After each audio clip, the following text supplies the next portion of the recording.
Welcome to Season 2 of Hey Emma, the podcast where a teen girl and her dad discuss the challenges and fundamentals of living a teenage life. In Season 2, you'll find a plethora of new topics ranging from really serious to really uplifting and overall a really fun time. So join us as we aspire to help many teens and their parents live a more fulfilling life. It's Hey Emma.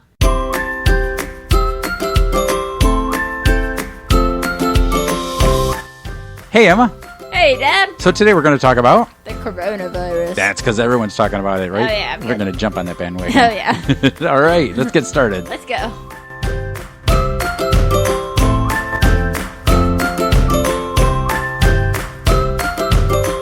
Okay, so Hello. what are we going to talk about today? Let's talk about...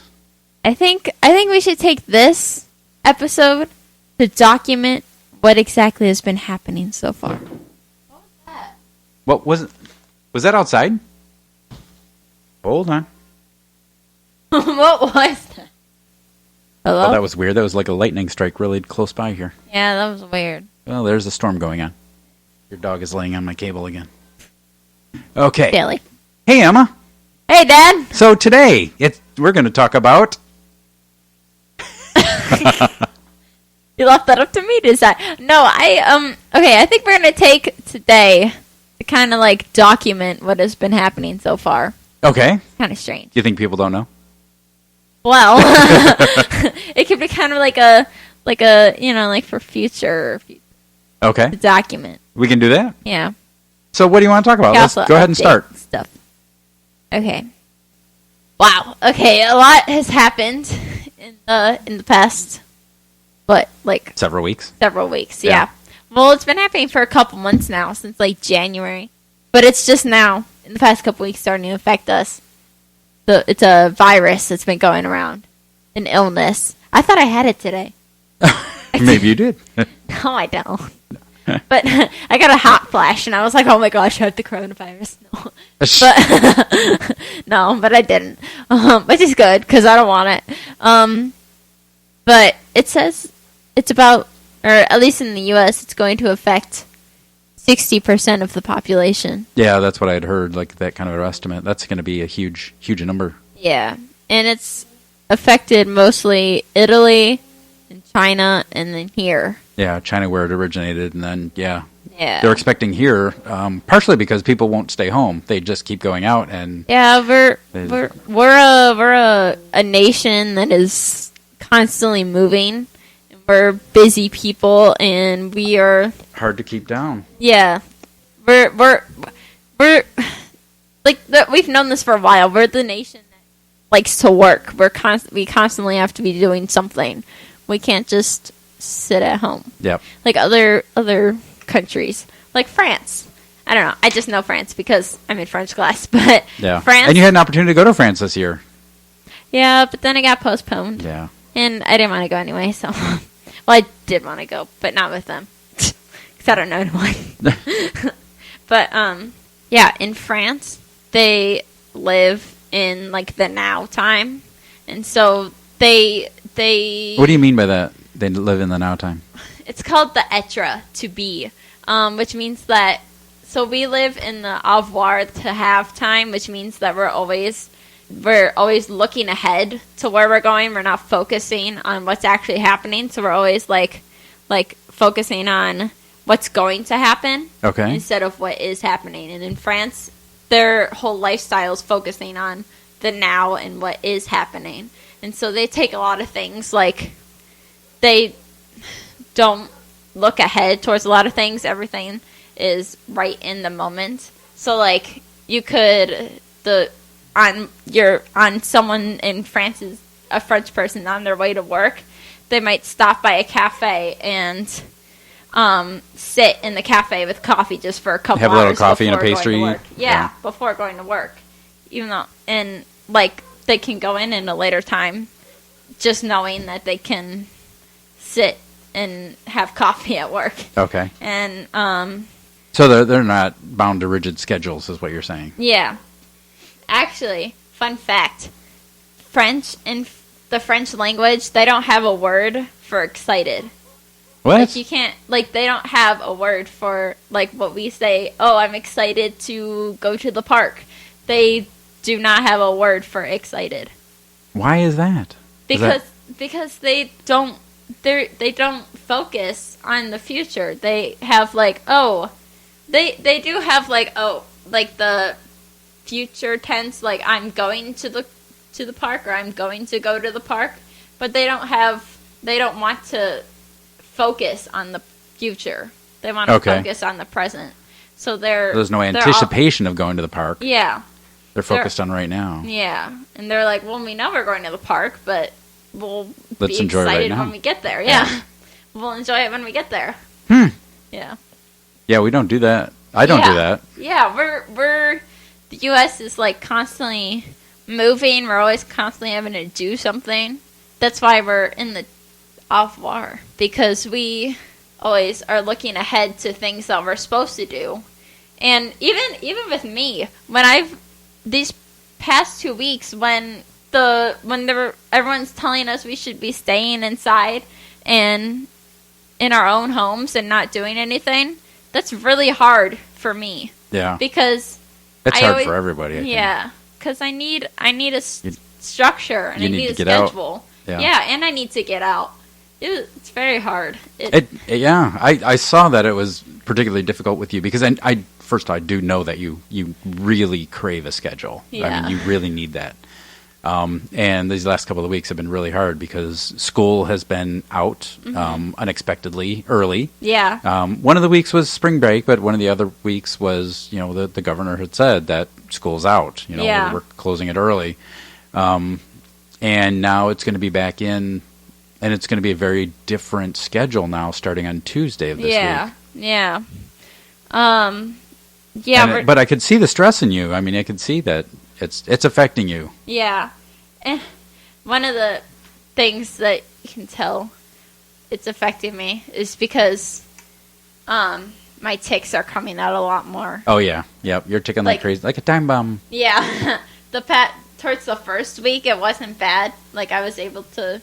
Like, I didn't really notice it, but this week I've really noticed that my tics have gone up and that I've been much more agitated, just feeling agitated. Yeah. It's unfortunate, too, because one of your tics is touching your eyes, touching your face, touching around your mouth, and that is just the worst. I know. I keep thinking... It's because I can't stop it. Well, I mean, I could, but I could do counters, but it's very difficult to stop it, because it's almost like a compulsive thing.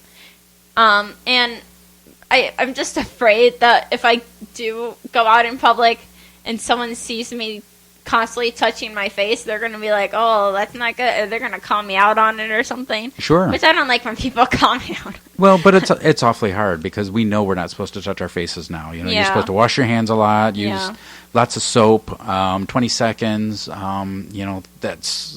Those are great tips. But, the fear is that if you pick up the virus somewhere and you're touching your face, now you're introducing it into your body. And, there's a lot of fear around that right now, so... Yeah. I was at the grocery store the other night because, we still have to eat. We still have to get groceries. Yeah. But it's a weird sensation because you don't know who at the grocery store may be carrying the virus, and you don't know. You know, so you're thinking about that in the back of your head, and it adds a little bit of stress to the grocery. And I love grocery shopping. I just love food. But, when the grocery experience becomes stressful and almost to the point where, I would get almost like a minor vertigo by being there. Yeah. That's, it's no longer a pleasant experience. Yeah. And there are a lot of people there who just don't seem to be respecting the distance rule where you want to keep so much distance between each other. They're just kind of like right up in your face. I'm like, back off. Yeah, I mean, for one, I don't know if they could be carrying something, but two, they don't know that I couldn't be carrying something. You know, I don't know. Yeah. I like how at the store we go to, they made this new policy where they put up these like sneeze guards in front of all of the the checkout stands. Yeah, there's like big plexiglass. Yeah, which is nice. I think that's really nice because they're not just considering the people who are shopping, but they're also considering the workers. Yeah. So I think that's kind of nice. But then the workers and you have to reach around the plexiglass in order to pay. You know, if you're paying with cash, we don't. We pay with, cards, so we can just swipe it. Yeah. But so our grocery store is giving out those little what are they called? Those little game pieces right now too. They'll play the Monopoly game. Yeah. And it's kind of silly because now that the checkout person still has to count out the game pieces and hand them to you. So there's still they're touching every single one. I mean, it's not a zero contact situation like you would expect it to be. Well, but it's improved. Life. Yeah. And what was interesting is they have these yellow lines, tape lines on the floor now in the checkout areas. I didn't know what they were for when I got there, but they're marked off 6 feet. So that's you're supposed to keep 6 feet away from the person in front of you. Oh. I didn't realize that. I didn't realize that either. That's cool. Yeah. But I mean, like. And I know your boyfriend works there at the grocery store, so yeah. he's working a ton of hours right now because there's a lot of other people who don't want to work. Yeah. And he's somebody's got to work at the grocery store. Yeah, they're like the necessity workers, Yeah. They're the ones that the essential workers. Yeah. So what do you think we should do to try and improve things? Well, for us, for like getting you into a routine or for managing our health. Well, one of the things that we've been struggling with is the dog, because the dog, just at the beginning of all of this, was having neck pain, and now he's on Cubby, meds. Yeah, and now he's on meds, and he's got to stay away from the other dog. He's limited exercise and stuff, and so that was when we tried. We thought we had figured out a solution to that, but by keeping him downstairs. Yeah. Oh, wait. We kind of isolated him, so separated him from the other dog. Yeah, but then he started, throwing temper tantrums. Yeah, he does not like being alone. Yeah. And then that made me angry, because I just wanted to be with you guys, too. I didn't want to just be stuck down there with him, too. Sure. So, that was understandable. Rough. Yeah. So... And we're all going through some changes. I mean, the dogs sense the change too. First of all, their routine has changed substantially because during the day they used to be in their crates. Cubby would go in his crate, Sophie would go in her crate, and they'd get out when we got home. When you got home from school, when we got home from work, and their days would continue. But that hasn't happened. They're not in their crates, and so their schedule has changed, and they don't understand why we're around all the time now. Yeah. Yeah. So then they're probably sensing our stress levels a little high, because our day's thrown off. I'm working from home. Mom is working from home sometimes, and she's going into the office sometimes, which is a risk. So that brings some stress. And she's in a business where she needs to work in the office sometimes. So. Yeah, I think what we should start to do is try to, or at least for me and the dogs and the sisters, is try to since we're going this next week coming up is going back into the school routine, kind of, because we're doing online schooling now. They are just starting it this week. So I think what we should do is try to do a mock routine of what our school life was like before it happened. So kind of maybe we should go to bed at the same time and wake up at the same time as if we were in school and go through our same routine. Obviously, for my school, they're not going to post stuff till 9 o'clock. And I wake up at 5:30 and done by 6. So I'll have 3 hours to do nothing. Sure. But at least then if we do get to go back to school before the end of the year, and in the school year, we'll be able to stay in that routine. Plus, it's a routine that I really enjoy, and I know what I'm doing with that routine, so I'm comfortable with it. And you wake up at 5:30 too, so I can just join you.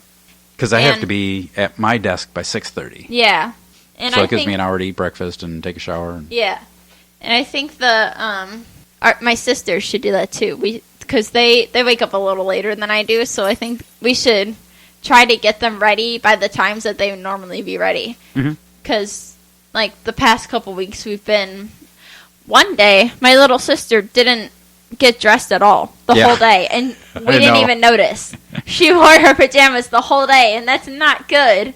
We still need to have a life.